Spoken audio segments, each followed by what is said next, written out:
नमस्कार मित्रों, मैं प्रशांत द्विवेदी फिर से आपका स्वागत करता हूं। आज मैं जिस मुद्दे पे आपसे बात करने जा रहा हूं, पिछले कुछ दिनों से ये मुद्दा बहुत ही चर्चा में है। जी हाँ, मैं बात करने जा रहा हूं विकास दुबे के सरेंडर, अरेस्ट, एनकाउंटर या फिर पॉलिटिकल मर्डर। आप जो कुछ भी समझते हो वो समझ के सुनिए। मुझे पहले मैं क्लियर कर दूं कि मुझे विकास दुबे से कोई भी सहानुभूति नहीं है। निसंदेह वो एक निर्मम हत्यारा था और उसे मृत्युदंड मिलना चाहिए। लेकिन थोड़ा सा कुछ बातें खल रही हैं कि जो लोग उन्हें उसे सह देने वाले थे वो सामने नहीं आ सके। सीधा सा मैं कहूँ कि जो ये मर्डर हुआ है या एनकाउंटर हुआ है, आप जो कुछ भी कहते हैं, अगर ये ना हुआ होता तो संभवतः आज हमारे सामने कुछ ऐसे चेहरे होते जो जिम्मेदार हैं ऐसे अपराधियों के लिए। आपको पता है कि विकास दुबे ने 2001 में एक मंत्री को थाने के अंदर घुस की गोली मारी थी, लेकिन उस समय कोई भी गवाही देने के लिए सामने नहीं आया था और वो छूट गया था। ऐसी पता नहीं कितने आरोप और पता नहीं कितने अपराध हैं जो उसे करके वो खुलेआम घूम रहा था, जिस पर कुछ भी नहीं था, केवल मुकदमे चलते थे। लेकिन इन सबको सही कहाँ से मिलती है? ये अपराधी पैदा कहाँ से होते हैं? इन सबका जिम्मेदार कौन है? मसला ये है, जितने भी अपराधी होते हैं ना, आप भी जानते हैं और हम भी जानते हैं, इन सबको किसी न किसी तरीके से सह प्राप्त होती है। आपने सुना कि जब विकास दुबे स्टार्टिंग में, जब उसने ये मामला सामने आया, जब उसने पुलिस वालों को की हत्या की, तब आपने सुना कि उसके कुछ दिन पहले ही एक पुलिस वाला विकास दुबे के घर गया था, जिसपे विकास दुबे ने उसे मारा था। ऐसे मामले सामने आए थे। मतलब विकास दुबे जैसा अपराधी जिस पे कई सारे मुकदमे हैं, जो पेरोल पे बाहर है, वो किसी खाकी वाले को पीट रहा है, मार रहा है। और इतनी ज़्यादा पकड़ थी कि जब उसके पकड़ने के लिए, एनकाउंटर करने के लिए जो पुलिस जाती है, तो लगातार थाने से फ़ोन जा रहा है कि पुलिस इतनी गई है, इतनी टीम है, बैकअप टीम जा रही है, तब भी फ़ोन जाता है। हद होती है यार। किसने पाल रखा था इस अपराधी को?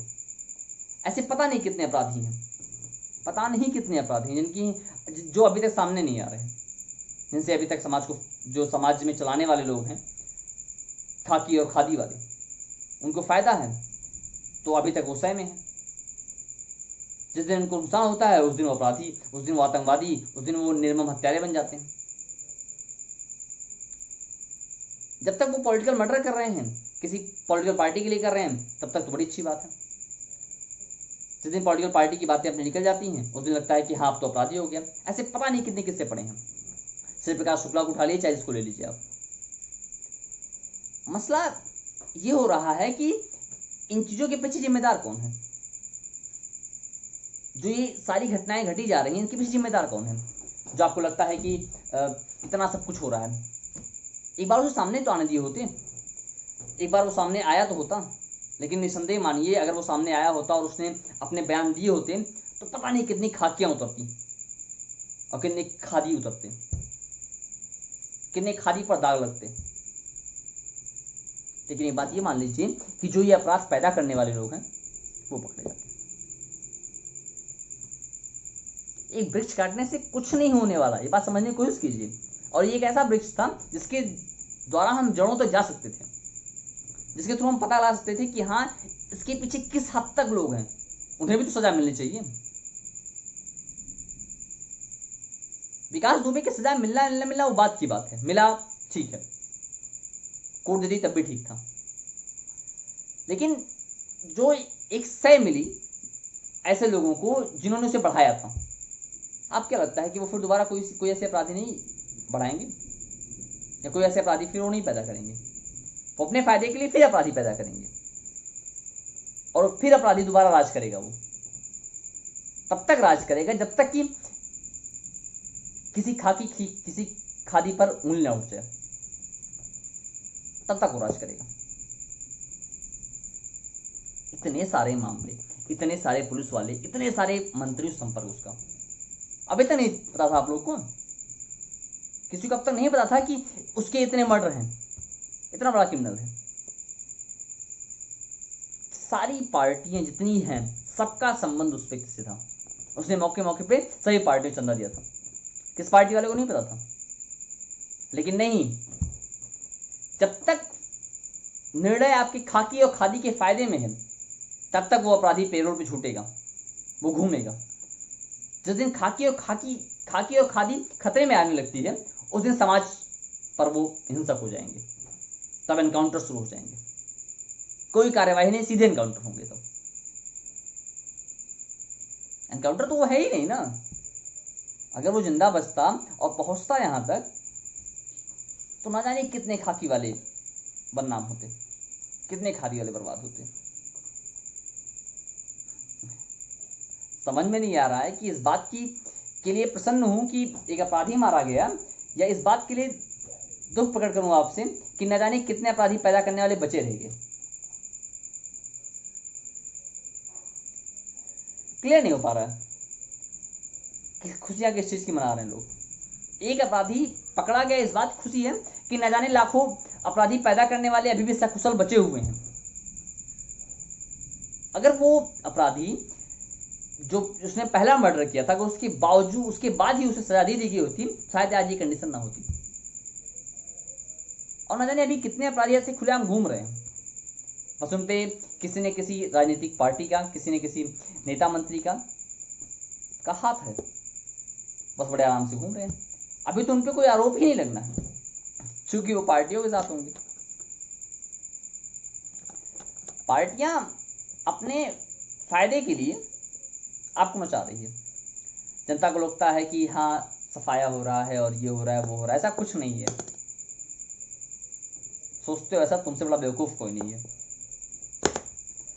अगर तुम्हें लगता है कि एक अपराधी को तुमने मार दिया है या पुलिस ने मार दिया, बहुत बड़ी बहादुरी काम किया, जी नहीं, एक को मारा नहीं गया, हजारों अपराधी पैदा करने वाले को बचाया गया है। तो ये सबको पता था कि वो पहुंचेगा कोर्ट और उसके बाद अगर उसकी बातें सामने आई तो ना जाने कितने लोग बेनकाब होंगे।